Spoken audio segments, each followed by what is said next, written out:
What the fuck? Hey, njerëz të bukur! Dhe Kostiani që gjithmonë e bën me nga një këngë rock, po sot nuk jemi në rock. Sot jemi në fest sepse jemi një ditë para lançimit të albumit Genesis nga Tajna. Genesis! Po çfarë super. 3 këngë të para një. 3 këngët e para ishin shumë të bukura, ishin fiks ajo çfarë publiku do dhe pret nga Tajna në fakt. E vërtet, një nga artistet më në zë të momentit, e cila pavarësisht se po zgjedh të bëj muzikën që e pëlqen ajo, e shkruan ajo, e bën ajo. Dhe jo nuk ti përshtatet të rrymës. E vërtet, Tajna gjithmonë ka pasur atë linjën e saj. Okej, Tajna në fillim ka qenë me ato rrepturat e veta, po tani Tajna duket edhe shumë e lumtur, jam shumë i lumtur që Tajna është e lumtur. Sikur ka gjetë veten dhe atë paqen shpirtërore, madje në një intervistë e pash që tha, ndonjëherë s'është e rëndësishme lumturia, është paqja, ti je në paqe me veten. Po, por Tajna me këtë rrymë që ka sjell, duket sikur ka ridefinuar edhe një herë shihet e publikut shqiptar, shihet muzikore, sepse ne ishim komplet në një rrymë tjetër, na pëlqente një rrymë tjetër, por në fakt kemi kuptuar që na pëlqen shumë rryma që Tajna ka zgjedhur. Dhe këtë gjë ka bërë 2 herë po ta mendonin. Fillim që erdhi si reperja e parë, domethënë që goditi shumë edhe projekt pas projekti, hit pas hiti, dhe tani me këtë dekadën e re të Tajnës, new era. Po bën që dhe artistët e tjerë, se unë s'do të them emra, po dhe artistët e tjerë duket sikur janë frymzuar pak nga stili i ri i Tajnës. Gjithsesi, Genesis është një album shumë premtues për gjithë, janë publikuar 3 materiale, Muza, Vena edhe Della, të 3 duket që janë të kuruar, janë fantastik. Edhe të 3 janë të shkruar vetëm nga pena e Tajnës, që vlen të theksohet pa asnjë bashkëpunim tjetër në tekst, në shkrimin e tekstit. E di çfarë vlerësova unë shumë në këto 3 materiale, përveç se ishin shumë të bukura për tu dëgjuar, ishin shumë të bukura edhe për tu parë videoklipet. Wow, fantastike, Tajna, veshjet, lëvizjet, çdo gjë në detaje. Regjia ishin shumë bukur vërtet. Tajna ka me sa kam dëgjuar, Tajna ka bashkëpunuar me 6 producent të ndryshëm. Pra nuk janë vetëm features, po janë producent. Dhe kjo është shumë mirë, domethënë kundërto është dhe producenti Winger, producent nga Brazili, me këngë super të famshme. Të do thoja që kur bashkëpunon me disa njerëz të ndryshëm dhe jo vetëm me një label, nuk kufizohet artisti. Pra, dëgjova edhe në një intervistë që Tajna tha që asnjë këngë nuk ngjan me një këngë tjetër, pra nuk ka një këngë që e përfaqëson gjithë albumin. Janë të ndryshme këngët nga njëra tjetra. Dhe kjo është gjë shumë e mirë sepse secili mund të dëgjojë dhe mund të gjejë veten në materiale të cilat vërtet e ndjen më afër shijes të tij. Dhe fakti se si lindi gjithë ky album i Genesis, lindi nga një ëndër. Po. E kupton? Sa shpirtërore është. Gjë që ta pret mendja. Do të krijohet një album në ëndër. Do të flem më shumë gjumë të shohim ëndra të tilla, të kemi edhe ne sukses. Urojmë të kemi sukses. Unë mendoj domethënë që Tajna po ridefinon siç e tha dhe Misi, dhe më pëlqen shumë gjithë vullneti që ka për të bërë muzikë, që ja pëlqen vetë shpirti i saj, dhe me sa kam dëgjuar, ajo dhe kujdes edhe për frekuencat e këngës. Pra për çdo detaj, për çdo back vocals, për çdo gjë. Publiku e ndjen dhe e kupton kur artisti e do vërtet gjën që po bën. Dhe nuk e bën thjesht për publikun, thjesht për ta klikuar, thjesht për të parë koncerte. Është shumë e rëndësishme ta duash ti vetë, si në rastin e Tajnës, që më pas ta dashuroj dhe publiku gjën që ti po krijon. Edhe pse është riski though, është shumë rrezik, duke marrë parasysh që shumica ndjekin komercializmin. Po kur je në atë stad që është Tajna tani, do me thënë materialet, gja publiku nuk pret muzik limonat nga Tajna. Edhe unë do thoya këtë që ka ndonjë gjë kundër artistëve, po realisht Tajna është Tajna. Dhe do thoya ti nuk e kupton me të dëgjuarin e parë këngën, duhet ta dëgjosh 2-3 herë, 3 herë, të fiksohesh sikur ka një magji aty brenda. Ja për shembull kënga e fundit Della. Është poezi, fillim u thash okay, pastaj ritmi, muzika, gjërat. Po dhe videoklipi më Della, për mua Della është ka një me preferuar. Shiko, nga klipet, mua më pëlqen shumë Muza. Mua Della. Mua të treja më pëlqejnë shumë, të them të drejtën, nuk do t'i ndaja se është pikërisht ajo që nuk janë të ngjashme. Nuk janë, jo. Dhe nuk bëj dot një diferencim për të thënë, kjo është më e mirë se sa kjo, kjo më pëlqen më shumë se sa kjo. Po unë jam kurioze për bashkëpunimet. Tajna ka bashkëpunuar me shumë artistë të rinj, duke sikur ajo po i zgjat dorën dhe po krijon një platformë dhe për ta. Pra, tregonte fuqizimin e Tajnës. Unë nuk kam nevojë për a big feature që të sell my album. Do doja shumë ta pyesja Tajnën se pse pikërisht kjo zgjedhje, pse jo artist big, por artist të rinj duke i dhënë një dorë. Zëra thonë që është punuar jo në studio brenda territorit tonë. Është punuar diku tjetër, diku tjetër. Jo duket fryma, duket fryma jashtë. Ai më tepër në atë shtet.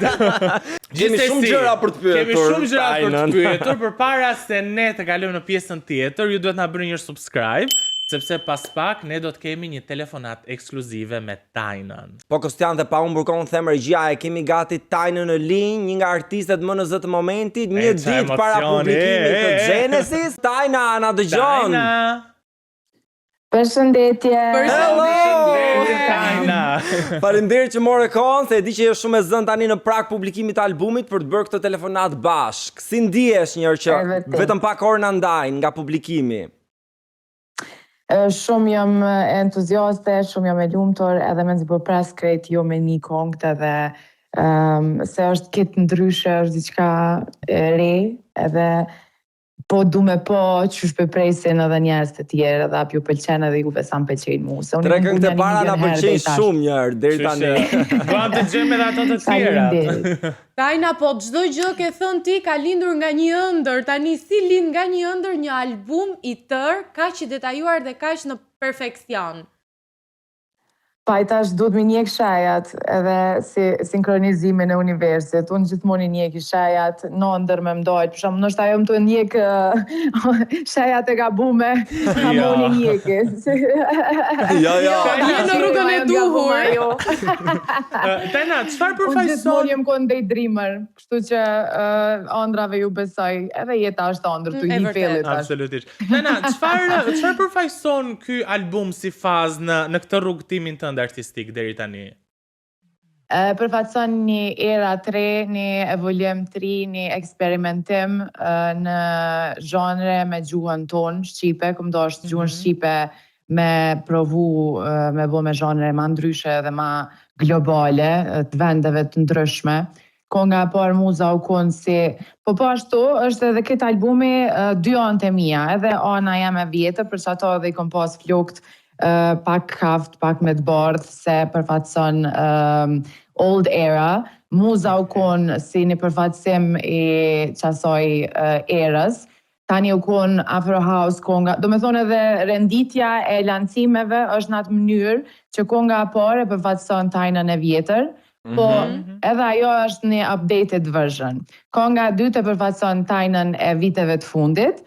Konga e tretë është një zhanër që e kom bo ma herët Brazilian Funk, po është i prum në një verzion ma tjetër. Është do me thonë si një urë që e lidhë tash albumin që është krejt diçka tjetër. Kjo ishte shumë e bukur, Dela, kënga e fundit. Dhe vizualisht Dhe ne kemi parë që ti shkruan vetë pra në kreditet e këngës written by Tajna. Po.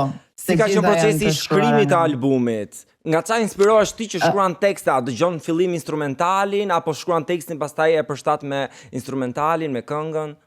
Po, zakonisht i shkruaj në bazë të instrumentalit, nëse më pëlqen shumë instrumentali, e di që kom e bo një tekst tepër të mirë ose një vijë melodike shumë të mirë. Po, ka njëherë edhe në muhabet me shoqni, ose kur jam mendime, kur jam tu mendu na i sen gjatë ditës, mundet me mbra nërmen na i tekst edhe shkruj notes e ruj për nëse më duhet na i herën tjetër. Më thonë notes të mija me bo me hi, aty janë një 1 milion notes. Do doja shumë t'i shikoja në ndër notesat e tu, Tajna. Ruhet me kështu, ruhet me kod. Besoj e ke bërë me kod, si që ka iPhone-i që nuk hyn dikush pa kodin të teksti. Jo, alla nuk e ka me iPhone-in e ka me kod, po notes jo. Tajna, në këtë album ke punuar së bashku me 6 producent të ndryshëm dhe një ndër ta shumë i njohur ndërkombëtarisht. Si nisi bashkëpunimi dhe pse kjo zgjedhje e jotja? Po kom dashtë zhanët që i bëj, mi bo njerës, do me thonë zhanët e tjera që janë për shembull Brazilian Funk, Afro House, mi bo njerës që bojnë qasi zhanëri veç, do me thonë me konë gjdo sound, me sound professional, me t'inglu profesional, gjdo gjë që e dëgjojmë, se mund është për shembull ti nga Shqipëria me bo Brazilian Funk, po nuk është njëjtë se dikush i Brazilit. Që e bën prej vitesh. Po, kështu që për çat arsye kom dosht me përderisa i kom boz zhanret e reja, kom dosht edhe njerëz që e punojnë, e flejnë, e hajnë, e pinë këtë zhanë. Tajna, me sa kemi marrë vesh, ti e ke xhiruar, ose më saktë ke regjistruar këngët jashtë Shqipërisë, apo jo? Po, klipet i kom regjistru në Barcelonë, ndërsa këngët disa në Prishtinë me Mixin. Mixi është njëri prej producentave në album, po. Edhe është i vetmi, në fakt, përveç edhe Elaj që është, po Elaj është edhe artist në album. Kjo është producent i vetëm shqiptar, me thonë, në album.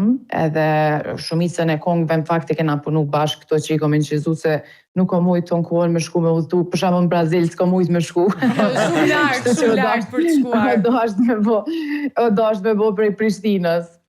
Një gjë që na vrau syrin në kuptimin e mirë të fjalës është fakti që Tajna në album bashkëpunon me disa artistë të rinj, pra duket si një zgjatje dore për t'i dhënë hapësirë dhe të tjerëve.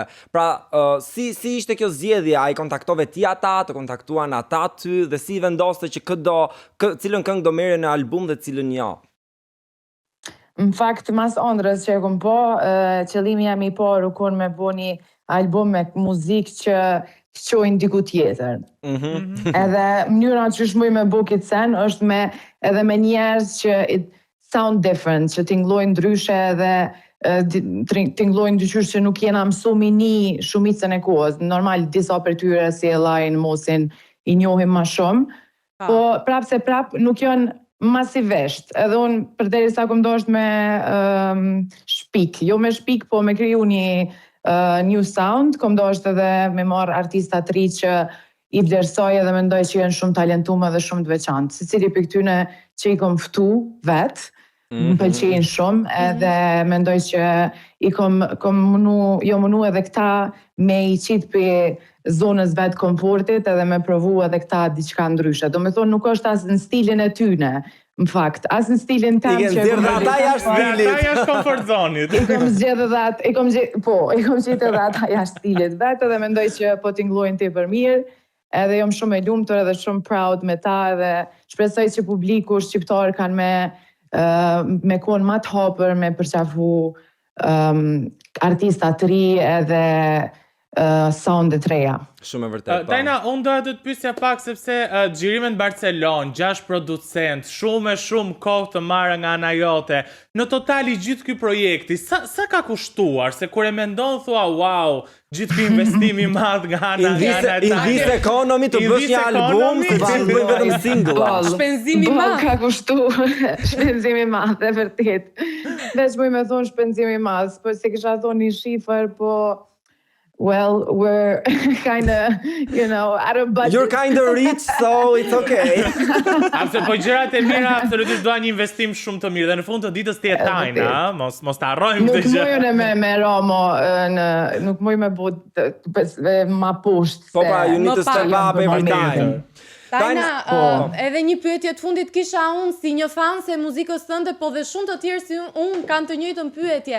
A do ketë Tajna një turne kështu mbar botror promovimi për këtë album, base ndonjë koncert në stadium që me zor po e presim nga ty? Unë koncertin e parë, sa se kom bo dhe i tash, është se po du me mu përgatit të për mirë, edhe po du me bo një koncert madhështor që nuk o bo ma herët. Për që të arsye, kjo vyn punë, vyn mund, vyn nështë ta... A të ndërtosh dhe ti një stadium si ka një nga e para? Jo me ndërtu nga e para, po më nështë ta me ridekoru, se në budgetin e Kanye Westit. Po, nuk isha thonë ma shumë se tani më mi marrin ideat. Po, mos i thuaj me zë të lartë se aman. Tajna, ishte shumë knajsi. Po, është në mendjen time, kështu që... Me zi po presim. Edhe ju me i pres të gjithë dhe bashkë. Do jetë një gare madhe për bileta. Sa më parë, Tajna. Tajna, shumë faleminderit. Ishte shumë knajsi dhe me zi sa po presim nesër në 8 maj publikimin e plot të albumit Genesis. Faleminderit shumë edhe juve për thirrjen, për ftesën. Vjen keq që nuk mujta marrë dhe aty personalisht me ju. Herën tjetër, premtim këtu në ekran, e premto. Amo jo duhet më ardhë me një qëshorë në after movie-t të albumit, se kena edhe dokumentaren e albumit qyshe kena kriju edhe më me po tamam procesin edhe bashkë me artista tjerë edhe vetë. U kry, quaje të kryer. Do me thonë kena me pas një dokumentar, kështu që jeni të ftumë. Si po e presim, do jemi aty pa diskutim. Faleminderit Tajna, suksese. Faleminderit, kalum shumë. Të bacim. Edhe unë, ciao. She's such a great artist. Sa e sjellshme, sa e mirë. Ndonjëherë rruga e suksesit definohet edhe nga njeriu që ti je. Kalon nga thjeshtësia. Ne kemi intervistuar vërtet shumë personazhe, po. Me se sa i mirë je ti si artist, po ka të bëjë dhe me se sa i mirë je ti si njerëz se universi dëgjon dhe në rastin e Tajnës. Dhe asaj që them un karma të kam. Dhe universi Tajnës i është përgjigjur. Ne është vërtet ne kemi intervistuar shumë artistë. Dhe ka raste që shumë artistë të mëdhenj janë ata që janë më të thjeshtë. Më të thjeshtë. Pra artist me atë. Janë këto që dalin nga reality show që thonë na fol pak me menaxherin. Dhe menaxheri është thjesht burri i dajës. Gjithsesi, mos ta prishim të frymën e bukur. Unë jam shumë emocionuar me sapo e presim publikimin e Genesis nesër. Jam shumë i sigurt edhe ju kolegë të nderuar. Po, e vërtet, kështu që do jemi bashkë për ta dëgjuar masivisht, ne do bëjmë një fest kështu. Këtu do dëgjojmë bashkë një party ta dëgjojmë. Duhet ta bëni dhe ju, mos harroni na ndiqni në Andale, nesër gjithashtu është show kryesor i javës në orën 8. Deri atëherë ne do ju themi mirupafshim. Pacim. Andale!